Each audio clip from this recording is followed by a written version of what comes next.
Salut tout le monde, j'espère que vous allez bien. Nouvelle vidéo sur comment acheter plusieurs appartements. La plupart des gens ne réussissent pas à acheter plusieurs appartements, donc on va voir pourquoi, on va voir comment faire. Alors peut-être que vous vous dites, bon, ce sujet, il n'est pas pour moi parce que j'ai pas encore acheté d'appartement, donc je ne suis pas en train de me poser la question d'en acheter plusieurs. Et en fait, contrairement à ce qu'on veut bien croire, plus on y pense tôt, plus on a de probabilités de réussir en fait à acheter plusieurs appartements. Il n'y a rien de pire d'y penser après son premier investissement en fait, en quelque sorte, ou même quand on est arrivé à son deuxième et qu'on veut démultiplier, et là on se dit comment je vais faire maintenant, parce qu'on a souvent fait les mauvais choix et du coup il faut déconstruire ce qu'on a fait et c'est beaucoup plus compliqué. Donc il faut y penser le plus tôt possible. Donc si vous tombez sur cette vidéo et que vous n'avez pas encore investi, regardez-la jusqu'au bout parce que ça va être utile pour vous. En plus de ça, il y a un bonus qui vous attend pour vous former avec les 7 étapes pour réussir son premier investissement ou accélérer en immobilier. Donc la première chose, première question à laquelle j'ai envie de répondre, c'est est-ce que c'est possible pour tous d'acheter plusieurs appartements? Alors je vais être clair, oui, mais comme nous ne partons pas tous du même point, nous n'allons pas tous fournir les mêmes efforts. Voilà. Si tu regardes cette vidéo aujourd'hui et que tu as des comptes en banque qui sont négatifs, tu vas avoir pas mal d'efforts à fournir, c'est sûr et certain. Donc il va y avoir toute une phase de préparation pour obtenir le résultat. Si tu regardes cette vidéo aujourd'hui et que tu es cadre et que ça va bien pour toi, en 3 mois, tu peux acheter plusieurs appartements. Le problème, il va être vite réglé. C'est pas un souci. Donc il faut bien comprendre qu'en fonction d'où est-ce qu'on est à l'instant T, on va faire les choses différemment. Alors ça, ce sont deux extrêmes qui ne représentent pas la majorité des gens. La majorité des gens ne sont pas découverts, la majorité des gens ne sont pas cadres. Donc il y a toute une foultitude de personnes, on va dire, entre ces deux extrêmes. Et il y a une petite procédure à suivre quand on se trouve entre ces deux extrêmes pour réussir assez facilement. Le premier point, c'est se construire un profil bancaire. Voilà, c'est important. Déjà, il faut comprendre que personne ne démarre à zéro du point de vue économique. Sauf si, bon, aujourd'hui, tu as 18 ans, tu regardes cette vidéo, tu viens de fêter ton anniversaire, tu démarres un peu à zéro, voilà, du point de vue économique. Mais pour la plupart des gens, vous avez un passé professionnel qui est positif ou qui est négatif. Vous avez déjà des relevés de compte, voilà. Donc, vous allez devoir travailler votre situation pour vous mettre en valeur en banque, atténuer les points négatifs de manière à construire un profil financier, mais qui sera finançable pour devenir bankable en fait, en quelque sorte. Si on veut faire très simple, pas de découvert et une épargne régulière sont déjà deux bons signaux pour qu'on puisse vous prêter de l'argent. Alors pourquoi faire ça? C'est important et c'est là qu'on vient à la stratégie pour pouvoir emprunter plusieurs fois et pouvoir avoir plusieurs biens immobiliers. Alors première étape, on l'a dit, c'est passer le filtre du crédit immobilier. Bon, c'est un filtre que beaucoup de gens peuvent passer aujourd'hui, il n'y a pas forcément de souci à ce niveau-là, mais le véritable problème, c'est d'obtenir un prêt sans aucun apport dès son premier investissement. C'est une des nécessités qui est vraiment très importante pour pouvoir acheter plusieurs appartements, plusieurs biens immobiliers. Pourquoi? Parce que si vous faites des apports, vous allez assécher votre trésorerie.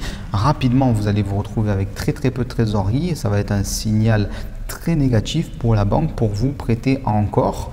Et même vous, si vous êtes quelqu'un d'assez prudent, vous allez vous dire bon, je ne vais pas enchaîner sur un autre investissement puisque je n'ai presque plus de trésorerie, puisque j'ai fait des apports. Et ça, c'est vraiment quelque chose qu'on retrouve tout le temps, systématiquement. Même moi, j'en ai été victime quand j'ai commencé les investissements immobiliers. C'est qu'on fait toujours des apports et on se fait siphonner notre trésorerie très rapidement et on se retrouve à sec. C'est-à-dire que on a fait plusieurs investissements immobiliers, s'ils sont bien faits, on a du cash flow, tout ça, mais par contre on n'a plus de trésorerie. Et d'ailleurs c'est assez déplaisant à vivre parce que bon, c'est clairement enrichi, on a pris des biens immobiliers, on a des revenus plus importants, mais on n'a plus un radis sur le compte. Donc ça c'est très important, il ne faut pas assécher votre trésorerie. Autre point, troisième point qui est vraiment important, c'est de réussir votre premier investissement ou vos premiers investissements. J'ai envie de dire que c'est réussite obligatoire pour ces investissements-là pour pouvoir démultiplier après. Pourquoi? Finalement, c'est assez simple à comprendre. Si à chaque fois vous faites un investissement, vous avez de moins en moins de trésorerie et qu'il n'y a pas forcément de cash flow positif, que vous avez une fiscalité qui augmente, au bout de 2-3 investissements, vous allez bloquer très rapidement. C'est un signal très négatif envoyé à la banque qui va se dire attends, mais si je lui prête encore pour un nouvel investissement, il sera finalement, à court terme en tout cas, dans une situation financière un petit peu moins bonne qu'avant que je lui prête de l'argent. Donc des fois, le court terme et le long terme, on ne comprend pas que finalement c'est un petit peu la même chose en investissement immobilier.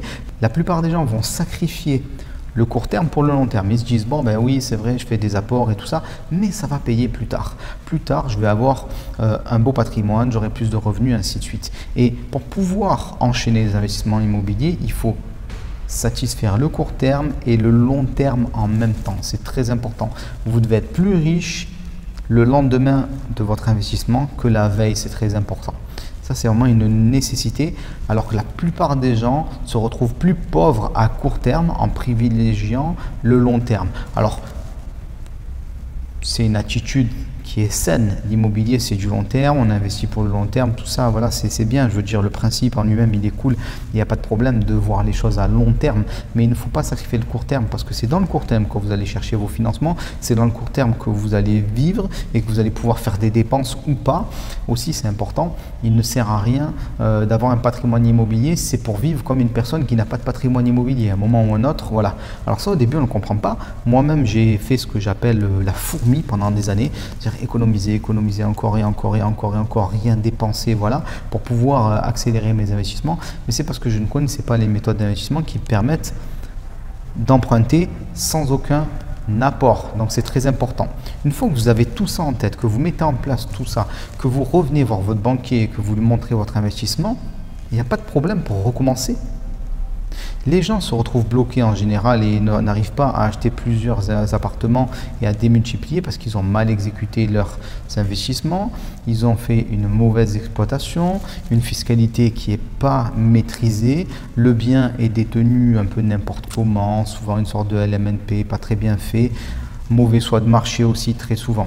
Alors que si on démontre à la banque qu'on maîtrise toutes ces étapes-là, il n'y a aucun problème pour se faire financer encore et encore. Et le français moyen, finalement, il peut aller largement au-dessus de 300 000 euros d'investissement immobilier, même plus encore. Mais voilà, pour la plupart des gens, on peut aller jusqu'à 300 000 euros d'investissement immobilier et plus aussi. Voilà, donc ça permet d'avoir plusieurs biens immobiliers. Alors tout dépend bien sûr le marché dans lequel vous investissez, mais voilà, tout est dans l'exécution, c'est très important.